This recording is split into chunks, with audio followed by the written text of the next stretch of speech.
সালামু আলাইকুম। উত্তরার মাইলস্টোন কলেজের ঘটনা নিহত প্রত্যেকটি পরিবারের সদস্যদের আত্মার মাগফিরাত কামনা করছি এবং আল্লাহর কাছে দোয়া করছি তারা যেন তাদের জীবনের যাবতীয় গুনাহ আল্লাহ ক্ষমা করে দেন। ছোট ছোট নিষ্পাপ বাচ্চা তাদেরকে জান্নাতুল ফেরদাউস দান করেন। কিন্তু সারা বাংলাদেশের মানুষের মধ্যে এখন একটা জিনিস, সেটা হচ্ছে জাস্টিস। এটা কি নিছক দুর্ঘটনা নাকি পরিকল্পিত হত্যাকাণ্ড? আসলে ঘটনার প্রেক্ষাপটে যেতে হলে আমি গতকালকে আমার লাস্ট ভিডিওটাতে বলেছিলাম যে এই ঘটনার পেছনে মূল খলনায়ক তারা। এই অকেজো লক্কর ঝক্কর লোহার বিমানগুলো যেগুলো সারা পৃথিবীর উন্নত বিশ্বে, পাশের দেশ ভারতেও, ইভেন মিয়ানমারেও বিলুপ্ত প্রায় একটা যুদ্ধ বিমান, সেইটা কেন বাংলাদেশ ক্রয় করছে? আর এই ক্রয়ের পিছনে দুর্নীতির কি কোনো গল্প আছে? এই মুহূর্তে এই ঘটনায় নাম উঠে এসেছে আওয়ামী লীগ সরকারের খুবই প্রতাপশালী একজন ব্যক্তিত্ব, যিনি শেখ হাসিনার সরকারের প্রতিরক্ষা বিষয়ক উপদেষ্টা হিসেবে দায়িত্ব পালন করেছিল, মেজর জেনারেল অবসরপ্রাপ্ত তারিক আহমেদ সিদ্দিকের নাম। দর্শক, বিমান বাহিনীতে বহু বছরের পুরনো বিমান ব্যবহার করায় জনগণের মধ্যে যখন ক্ষোভ উগরে উঠেছে, তখন ইনভেস্টিগেশন বলছে যে এই F-7 যুদ্ধ বিমানগুলো আপনার বেসিক্যালি কে ক্রয় করেছে, কিভাবে ক্রয় করেছে, আসুন দেখি। শেখ হাসিনার সরকারের খুবই ঘনিষ্ঠ আত্মীয় ছিলেন এই জনাব তারেক সিদ্দিক। ক্ষমতায় থাকাকালীন তার বিরুদ্ধে মুখ খোলার মতন কারো সাহস না থাকলেও এখন এই বিমান দুর্ঘটনার পর নানান তথ্যপাত্য বের হয়ে এসেছে।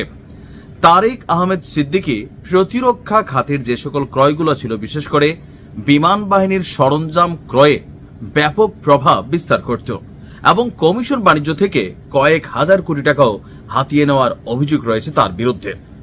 এই মাস্টারমাইন্ডের বিরুদ্ধে 1996 সালের পর MiG-29 এবং ফ্রিগেট বিএনএস বঙ্গবন্ধু ক্রয় সংক্রান্ত দুর্নীতির বিষয়ে দুদকে তৎকালীন প্রেক্ষাপটে মামলা হয়েছিল।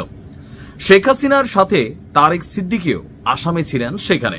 তবে 2009 সালে ক্ষমতায় আসার পর এই মামলাগুলো নিষ্পত্তি করে দেওয়া হয় বলে অভিযোগ আছে। তার বিরুদ্ধে বিমানবন্দরের উন্নয়ন প্রকল্প এছাড়াও বিভিন্ন খাতে বেশ কিছু মামলা রয়েছে। আর এই যে বিমানগুলো ক্রয় করা হয়েছে, এটার পিছনে এই মুহূর্তে যতটুকু আমরা দেখছি তথ্যপাত্য, যে 20 থেকে 30 বছর আগে রিসাইক্লিং করার জন্য যে F-7 যুদ্ধ বিমানগুলো কারখানায় পাঠিয়ে দেওয়া হয়েছে, সেগুলো আমাদের সরকার ক্রয় করেছে। তবে ক্রয়ের এই তালিকা এক ধাপে হয়নি, বেশ কয়েক ধাপে কিন্তু বেশ কয়েকটি সরকারের আমলে এগুলা কানেক্টেড হয়েছে। এখন বাংলাদেশের প্রেক্ষাপটে যে সরকার ক্ষমতায় না থাকে, তার বিরুদ্ধে, তাদের মন্ত্রীদের বিরুদ্ধে অথবা সেই সরকারের সাথে প্রভাবশালী সংশ্লিষ্ট ব্যক্তিদেরকে অভিযোগের আওতায় আনা খুবই সহজ। কিন্তু বিষয় হচ্ছে এগুলোর দায়ভার আদৌ কি শুধুমাত্র একজন ব্যক্তি বা একটা গোষ্ঠীর উপর কানেক্টেড, নাকি পুরো সিস্টেম কানেক্টেড? তারেক সিদ্দিকী কি নিজে পকেটে ক্যাশ টাকা নিয়ে বিদেশ থেকে গিয়ে প্লেনগুলো কিনছিল বা যুদ্ধ বিমানগুলো কিনছিল, বা আরো বিভিন্ন যে সেক্টরে দুর্নীতির অভিযোগ আছে, নাকি পুরো সিস্টেম এটার সাথে কানেক্টেড হয়েছে, সরকারগুলো কানেক্টেড হয়েছে? দেখেন, সরকার নিয়ে কথা বললে সরকার বিরোধী ট্যাগ দিতে সময় লাগে না। আমরা শুধু এতটুকু বলতে চাই যে এই F-7 যুদ্ধ বিমান দিয়ে এ যাবৎকালীন প্রায় 8 জন পাইলট জীবন দিয়েছে। আর কত পাইলটের জীবন গেলে, আর কত এই কোমলমতি শিশুদের জীবন গেলে, কর্তৃপক্ষ যারা এগুলো দেখেন, শুনেন, বিচার বিভাগ বা বিচার যাচাই বাছাই করেন, তাদের ঘুম ভাঙবে। আমার মনে হয় আমাদের এই সেক্টরগুলোতে যেই লক্কর ঝক্কর টাইপের বিমান অথবা আরো বিভিন্ন খাতে, হতে পারে যুদ্ধজাহাজ, হতে পারে মিসাইল, আরো বিভিন্ন ইস্যুতে যে জিনিসগুলো আছে, এগুলোকে আরেকবার ক্রস চেকের সময় এসেছে।